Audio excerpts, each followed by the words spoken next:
आपका स्वागत है। अगर आप चाहते हैं अपने मुद्दों की बातों को सुनना, अगर आप चाहते हैं जन जन की आवाज को फैलाना, अगर आप चाहते हैं अपने सरकार की खबरों को, अपने क्षेत्र की समस्याओं को अपने मोबाइल पर पाना, तो आइए हमसे जुड़िए। तो हमारे इस चैनल को लाइक करें, सब्सक्राइब करें और घंटी की बटन। नमस्कार, आप देख रहे हैं विरासत और मैं हूं आपके साथ राजेश कुमार। आज बात उस विरासत की जिसका करिश्मा आज तक बिहार की सियासत में चलता है। बात सामाजिक न्याय के सिपाही की, समाजवाद के सेनानी की, और बात उनकी जिनकी जमीन पर आज लालू प्रसाद यादव और नीतीश कुमार की शख्सियत चमक रही है। वो बिहार के पूर्व मुख्यमंत्री कर्पूरी ठाकुर का करिश्मा ही था कि देश ने उन्हें जननायक कहा।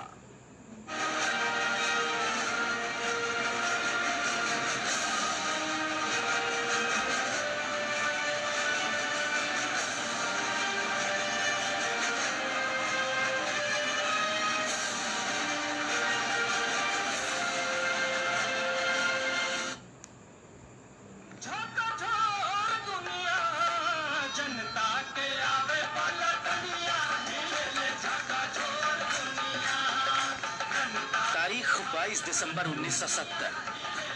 वैसे तो ये तारीख सर्दियों की एक आम सुबह थी, लेकिन इस दिन पटना में जो होने वाला था वह ऐतिहासिक था। केवल बिहार के लिए ही नहीं, बल्कि पूरे देश के लिए। देश की सियासत का ऐतिहासिक पल।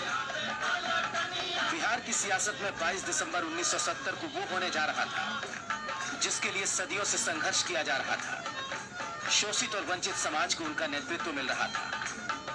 मैं कर्पूरी ठाकुर ईश्वर की शपथ लेता हूँ कि मैं विधि द्वारा स्थापित भारत के संविधान के प्रति सच्ची श्रद्धा और निष्ठा रखूंगा। सदियों का संघर्ष हुआ साकार। आजादी के आंदोलन में स्वाधीनता के सेनानियों ने जो सपना देखा था, एक समान समाज बनाने के लिए जो संकल्प लिया गया था, सामाजिक न्याय के जो ताने बाने बुने गए थे, वो पाटलिपुत्र में साकार हो रहा था। साकार होने लगा था समता मूलक समाज का सपना। भारतीय लोकतंत्र में यह दिन हमेशा के लिए याद रखा जाएगा कि एक नाई के परिवार में जन्मे, अति पिछड़ी जाति के घर पैदा हुए एक गरीब परिवार के बेटे ने समस्तीपुर के एक छोटे से गांव से सत्ता के शीर्ष का सफर तय किया था।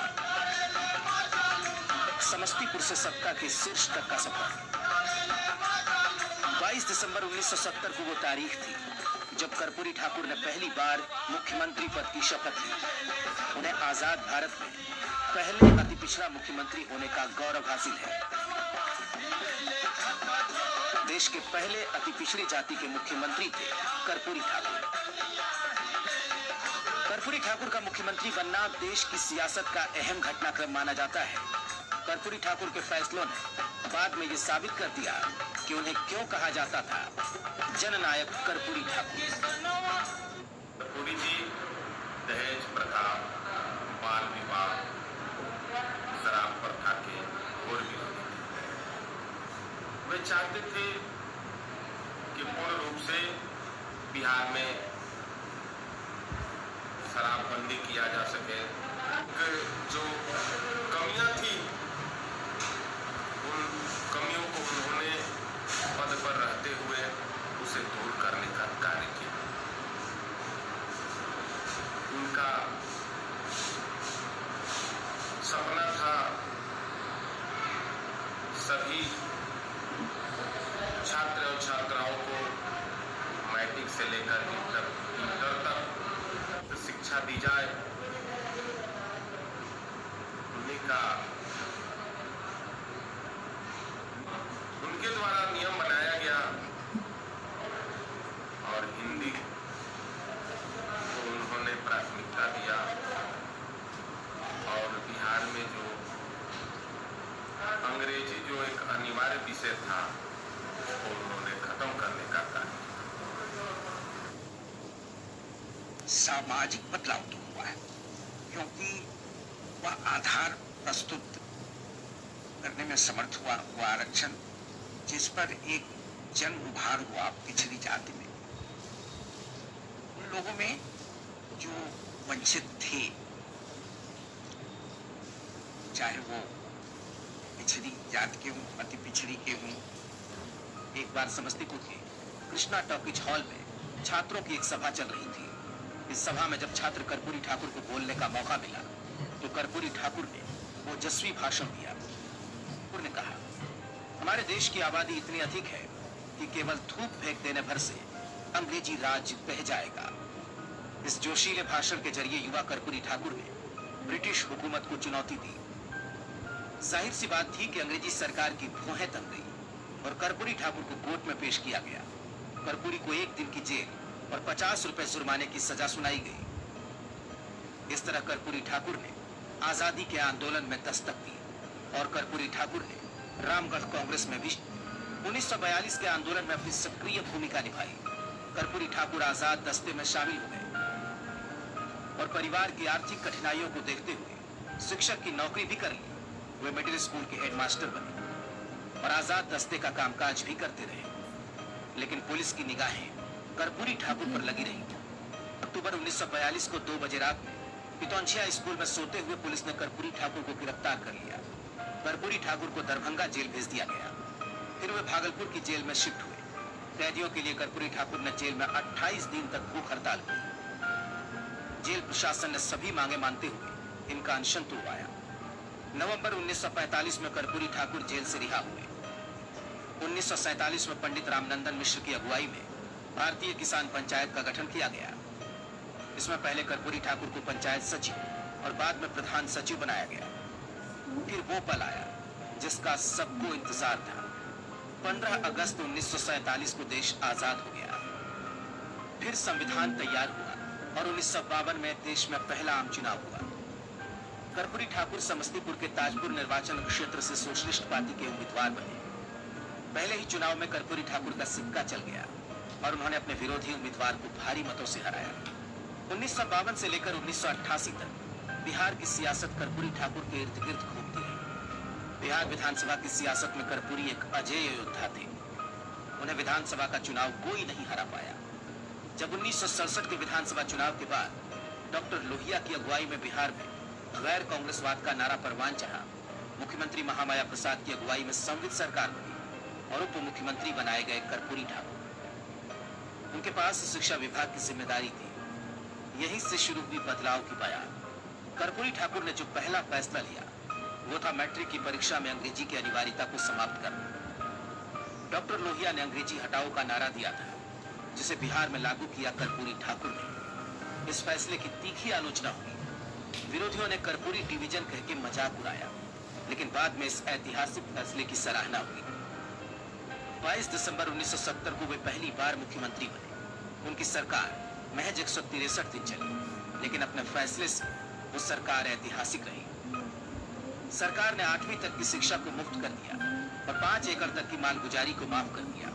बिहार में उर्दू को दूसरी राजकीय भाषा का दर्जा दिया गया। इसके बाद बारी आई संपूर्ण क्रांति के आंदोलन की। 18 मार्च 1974 में बिहार छात्र आंदोलन की धुरी बन गया। लोकनायक जयप्रकाश नारायण की अगुवाई में छात्रों ने केंद्र सरकार के साथ साथ व्यवस्था के खिलाफ भी बिगुल फूंक दिया। इस आंदोलन में कर्पूरी ठाकुर लोकनायक के सबसे बड़े सिपहसालार बने।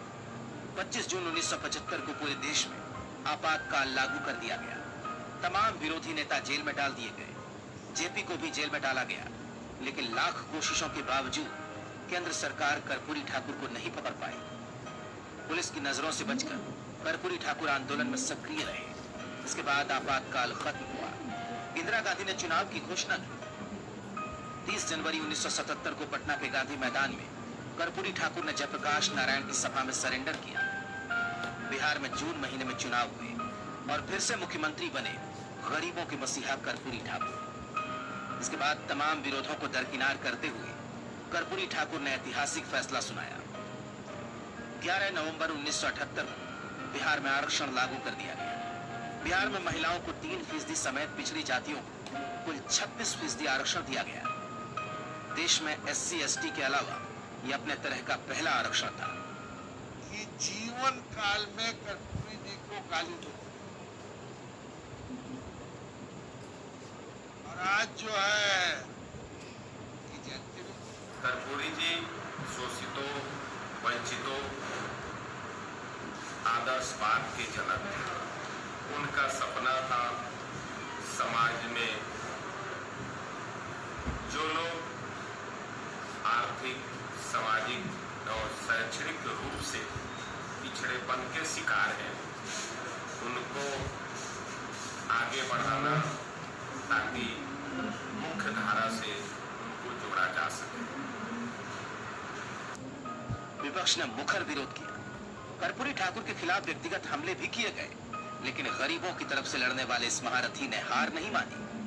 कर्पूरी ठाकुर के आरक्षण फॉर्मूले ने 12 वर्षों के बाद मंडल कमीशन की शक्ल अख्तियार की। मंडल कमीशन के जरिए देश में ओबीसी को 27% आरक्षण मिला। 17 फरवरी 1988 सुबह 9:15 कर्पूरी ठाकुर समस्तीपुर जाने की तैयारी कर रहे थे, तभी हार्ट अटैक आया और अस्पताल ले जाते वक्त उन्होंने रास्ते में दम तोड़ दिया। जननायक की मौत की खबर उड़ते ही पूरा देश स्तब्ध रह गया। जिसने भी सुना सन्न रह गया। देश की सियासत में खालीपन आ गया। कर्पूरी ठाकुर आजीवन बिहार की राजनीति के धुरी बने रहे, या तो सत्ता में रहे या विरोधी दल के नेता रहे। उनके जाने के बाद भी सियासत में उनका सिक्का आज तक चल रहा है। आरजेडी, जेडीयू और बीजेपी तीनों पार्टियां कर्पूरी की विरासत का दावा करती हैं, लेकिन क्या वाकई में कर्पूरी ठाकुर की विरासत और बिहार के बारे में उनके सपने को किसी ने साकार किया है?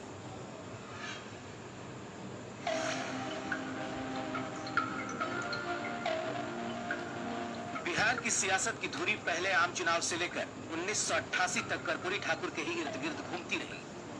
न उनके विरोधियों की कोई कमी थी और न ही उनके समर्थकों का कोई अभाव था, लेकिन कर्पूरी की राजनीति का अपना एक तरीका था। वे सामाजिक न्याय की सियासत करते थे, लेकिन जाति सामंजस्य पर जोर देते थे। रकीबों ने रपट लिखवाई है जा के थाने में कि अकबर खुदा का नाम लेता है इस जमाने में। आज की राजनीति में अब कर्पूरी ठाकुर का नाम आप लीजिए या पुराने जो हमारे राजनेता रहे हैं, तो ये लगता है कि ये कहाँ की दुनिया में हम लोग जी रहे हैं। कर्पूरी ठाकुर जमीनी आदमी थे, गरीबों के आदमी थे, गरीबों की तरह जिंदगी गुजारी उन्होंने और फिर गरीबों की तरह मर गए। अब ये सारे लोग तो उनके नेता ही, उनके चेले ही लोग हैं। इनके लाइफ स्टाइल को आप देख लीजिए और कर्पूरी ठाकुर के लाइफ स्टाइल को देख लीजिए। वे हर वर्ग की वकालत करते थे। इसके साथ इस बात पर जोर देते थे कि कैसे उन लोगों को मुख्य धारा से जोड़ा जाए जो सालों से सताए हुए हैं। माननीय कर्पूरी जी सही अर्थ में जनवादी नेता थे, सही अर्थ में लोक नेता थे। मैं उस क्षेत्र से आता हूं जिस क्षेत्र के वो थे, समस्तीपुर का इलाका। मैं बचपन से उनका नाम सुनता था। दलसिंह सराय में उन्होंने एक बलवान नाम का व्यक्ति जिसे उजाड़ दिया गया था वहां के जमींदार के द्वारा, उसकी लड़ाई लड़ी, बहुत ख्याति थी। हालांकि इतिहास में किंतु परंतु की कोई गुंजाइश नहीं होती, लेकिन सवाल है जो राजनीति जानने वालों के मन में अक्सर उठता है कि बिहार की सियासत में अगर कर्पूरी ना होते तो क्या होता। जाहिर है ऐसे और भी कई सवाल हैं जो कर्पूरी ठाकुर की विरासत से जुड़े हुए हैं। सवाल यह भी है कि कर्पूरी ठाकुर ने बिहार के विकास का जो सपना देखा था, उनके मन में जो संसदीय राजनीति की तस्वीर थी, क्या उनके सियासी वारिसों ने उस सपने को पूरा किया? आज जो लोग कर्पूरी की राजनीति को आगे बढ़ाने का दावा करते हैं, क्या वे कर्पूरी के दिखाए रास्ते पर बिहार को आगे ले जाने में कामयाब रहे? सवाल इसलिए भी ज्यादा अहम है क्योंकि बिहार को लेकर सामाजिक न्याय की बात तो होती है, लेकिन समग्र विकास की बात नहीं। ऐसे में क्या बिहार के रहनुमाओं को कर्पूरी का असली वारिस कहना मुनासिब होगा? क्योंकि बिहार में जो विपक्ष में है वो भी कर्पूरी की विरासत का दावा करते हैं, लेकिन क्या किसी ने वाजिब कोशिश की है कर्पूरी ठाकुर की विरासत को आगे ले जाने के लिए? कर्पूरी ठाकुर के लिए कहा था, हिंदुस्तान के करोड़ों शोषितों के हक के लिए, लाखों निरीह नंगे बच्चों की कमीज और स्लेट के लिए, आंखों में यंत्रणा का जंगल समेटे भटकती आदिवासी और दलित महिलाओं की अस्मिता की रक्षा के लिए, बेसहारा किसानों की कुदाल और जमीन के लिए, फूस के बूढ़े मकानों पर उम्मीद की छप्पर के लिए, हापती सांसों वाले हारे हुए लोगों की जीत के लिए, गांधी, लोहिया और अंबेडकर के सफेद हो चुके सपनों को सतरंगा बनाने के लिए संघर्ष का नाम कर्पूरी ठाकुर था। कर्पूरी ठाकुर से जुड़े लोग बताते हैं कि एक बार मुख्यमंत्री आवास में उनके बहनोई उनसे मिलने आए और नौकरी लगवाने की बात कही। पूरी बात सुनकर कर्पूरी ठाकुर गंभीर हो गए और जेब से 50 रुपए निकालकर उन्हें दिया और कहा कि कुछ काम नहीं है तो नाई का पुश्तैनी काम शुरू करिए। एक किस्सा और भी याद किया जाता है। जब 1952 में विधायक बनने के बाद उन्हें प्रतिनिधिमंडल में शामिल होकर ऑस्ट्रिया जाने का मौका मिला। उनके पास कोट नहीं था। उन्होंने दोस्त से कोट उधार लिया। वो युगोस्लाविया भी गए। वहां मार्शल टीटो ने देखा कि कर्पूरी ठाकुर का कोट फटा हुआ है। उन्हें कोट भेंट किया गया। कुछ इस तरह की शख्सियत थे कर्पूरी ठाकुर। कर्पूरी के विरोधी उनकी आलोचना करते रहे, लेकिन भ्रष्टाचार का आरोप उन पर कभी नहीं लगा। सबसे पहले कर्पूरी ठाकुर ने शराबबंदी का नारा दिया था। वे गरीबों के सच्चे हितैषी थे। उनकी सोच थी कि शिक्षा के बगैर गरीब के घर में विकास की रोशनी नहीं पहुंचेगी। उन्होंने भूमि सुधार की दिशा में ऐतिहासिक कदम उठाए। कर्पूरी ठाकुर के पास लोगों को साथ लेकर चलने का ऐसा हुनर था कि उन्होंने ऐसी सरकार की मुखिया की जिम्मेदारी निभाई जिसमें जनसंघ और कम्युनिस्ट पार्टी दोनों का समर्थन था। कर्पूरी ठाकुर ने मुख्यमंत्री बनते ही सीएम आवास को आम लोगों के लिए खोल दिया। कर्पूरी कहते थे, बिहारियों जागो, उठो, चलो, कदम बढ़ाओ और बगावत करो। कर्पूरी ठाकुर ने कहा, अगर सरकार आर्थिक समता और सामाजिक समानता के विपरीत काम करती है तो वो सरकार पूंजीवाद की पोषक है। जनता के अधिकार कुचले जाएंगे तो आज न कल जनता संसद के विशेषाधिकारों को चुनौती देगी। जनता के हित में लिए गए फैसलों और कर्पूरी ठाकुर की लोकप्रियता ही थी कि उन्हें राजनीति में जननायक कहा गया।